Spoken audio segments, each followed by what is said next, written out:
Welcome back to my channel and welcome back to my Learn Astrology for Beginners. And this is part 2 of the series, so if you didn't see the first part, I'll link it down below so you can watch it before you hop into this one where we talk about elements. Of course, if you haven't already, please like, comment, and subscribe to my channel, and it helps me create more content and create more videos like this because a girl needs to survive in these COVID streets. So this video, I'm going to be talking about the different elements within astrology. So as you may already know, there's 4 elements in astrology. We have fire, earth, water, and air. So all the different elements have different traits. I didn't memorize them all, so you'll see that I have this little handy dandy notebook. This is my personal astrology Bible where I make all my notes and it's super organized. Aspects, everything is explained in my little book. So I would definitely suggest getting one of these, and you can even make notes as you watch these videos. It'll help you kind of understand and reiterate the things that I'm saying and kind of help you memorize what all these different things mean. Each element has different signs within them. So the fire element includes Leo, Sagittarius, and Aries. That's so bad because I'm an Aries moon. The earth element includes Capricorn, Taurus, and Virgo. The water element includes Pisces, Cancer, and Scorpio. And air is Aquarius, Gemini, and Libra. So those are the different signs within their different elements. So first, let's delve into the fire element. So Leo, Sagittarius, and Aries are included in the fire element. Think of the key word for fire elements as energy or action. So these signs are very action-driven signs. They're very go-getters. They don't like to sit and wait for things to happen. They're gonna go do it. The fire signs are known as universal radiant energy that's very excitable and enthusiastic.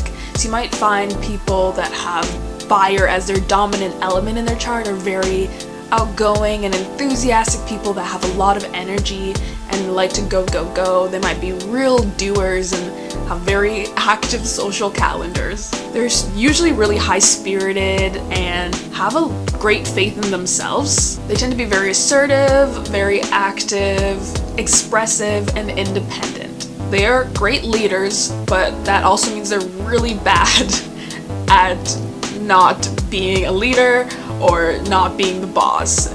Fire signs love to be the boss just because they like doing their own thing and they like things to happen quickly. So if they're being led by, say, Capricorns who are very hardworking but not as quick-paced as fire signs want, they're gonna be really annoyed and struggling, and they just want to do, they just want to go. They don't want to be slow and steady to win the race, they just want to do and get things done.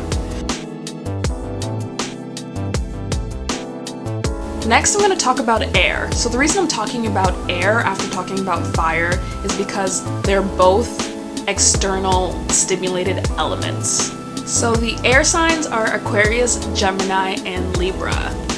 These signs are known as the communicators, and they're known for being really social beings. They're all about the mind and mental stimulation. So they are very analytical. They're big thinkers. They think a lot about themselves and their places in the world. Their mental capacity makes them really special in that they're able to detach themselves from everyday life and really look at the bigger picture of things, which a lot of other elements like Earth might struggle to do. That's what makes the air sign so special. They just understand people, they understand how to communicate with people, and they understand that truth of things are not only in the details, they're also in the bigger picture. So they're really good at understanding this is the bigger picture and this is how I fit into it, or how the smaller details fit into it to reach that end goal or that end image of the bigger picture.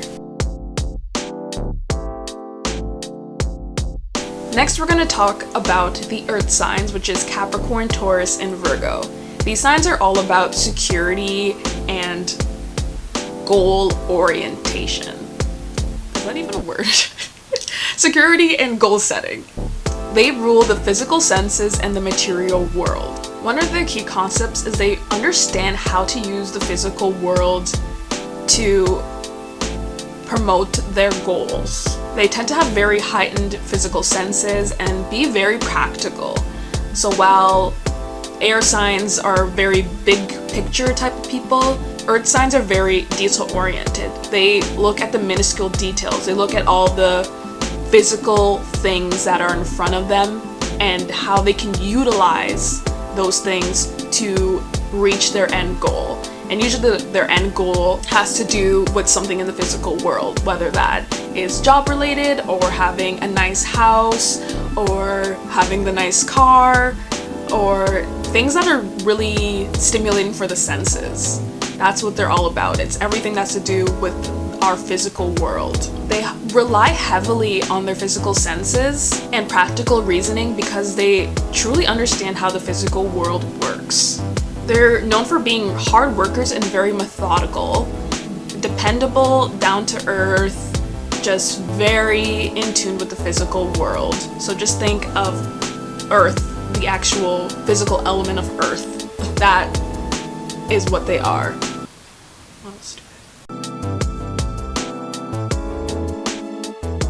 Next, we're going to talk about the water signs, which is Pisces, Cancer, and Scorpio. So the water signs are known for being very emotional and understanding the subtleties of life. They have deep emotions, they tend to be very empathetic, use their feelings to respond to outside stimulus. So they're probably the ones who would most likely say like, I have a gut feeling about this, or and no, it doesn't feel right. That's very water energy. They tend to be really sensitive to the emotions of others and to the unconscious parts of life. You would find that a lot of them are very intuitive and they seem to understand your emotions really well. So, you know, if you're just having a bad day and you're trying to hide it, someone who's very water dominant can sense or feel that you're having some emotional distress. And they'll be the ones who'll be like, you seem really off today, is something wrong? And they're really good at that because they are very in touch with their own feelings and really understand the nuances of emotions and feelings that many of the other elements just don't notice. They really like to connect with their soul's deepest yearnings, and that's where that intuition comes in. They want to follow what feels right because they understand that that's what their soul needs right now. They probably tend to believe in having a soul and in their soul's purpose and living life for that unconscious soul purpose. They are the masters of non-verbal communication, like body language, like water signs totally can pick up on your body language. Don't be fooled. Water signs are very smart and very intuitive. Each person is consciously attuned to one type of energy over another.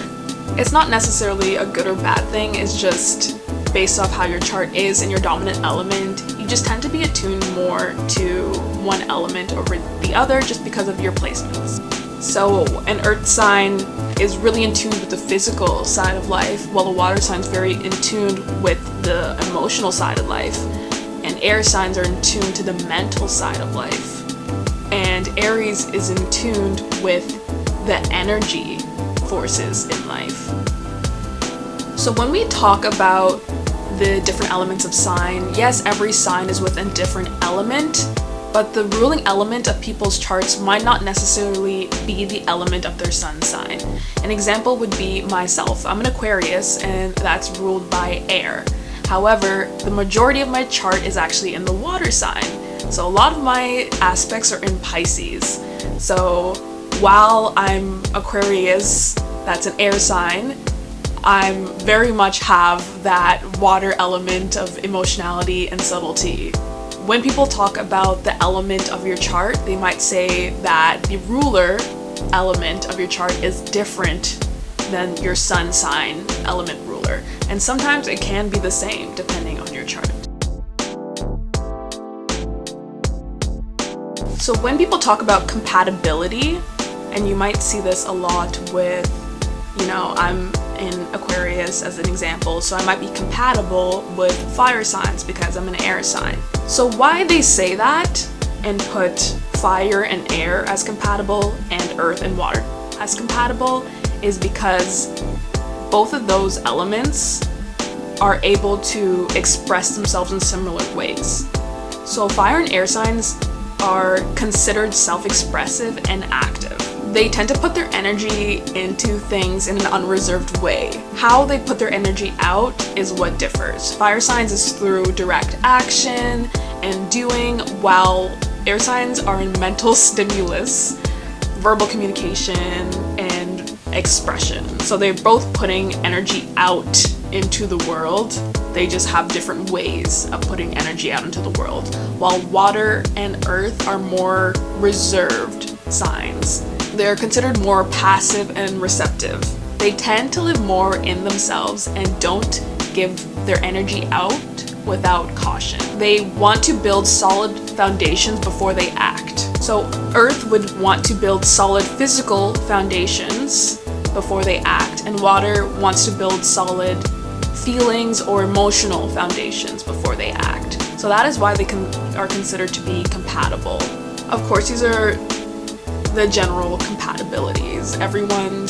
You can still be a fire sign with a water sign, and just understanding your differences and how you each approach the world and have successful relationships.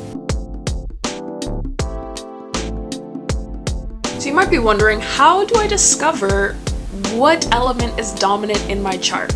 There's many ways of doing it, and my personal way of doing it I will put in the description just to make it easy to understand, but I rank them in a point system. So this is what I learned how to do, so you might have learned differently, which is totally okay. Everyone has different ways of doing things, but for the most important aspects, the sun and moon, I rate them as 2 points each. And for the rest of the personal planets, Mercury, Venus, and Mars, I rank them with 1 point. And the farther outer planets, Jupiter, Saturn, Uranus, Neptune, and Pluto, I give 0.5. So whatever signs are in these planets and the elements that rule those signs is how I divvy up the points.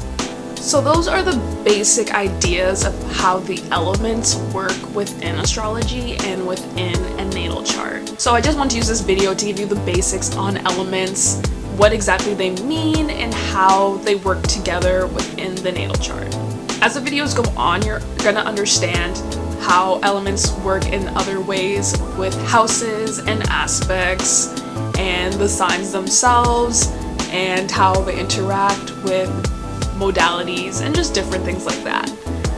I'm really excited for the other videos to come, and I know you guys are going to learn so much and be experts in astrology, beginner astrology, by the end of this series. You guys might have noticed the shirt that I'm wearing here.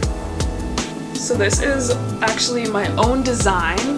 I run Black Yoga Society, and this is Namastand Up. It's a namaste. Namastand up to injustice.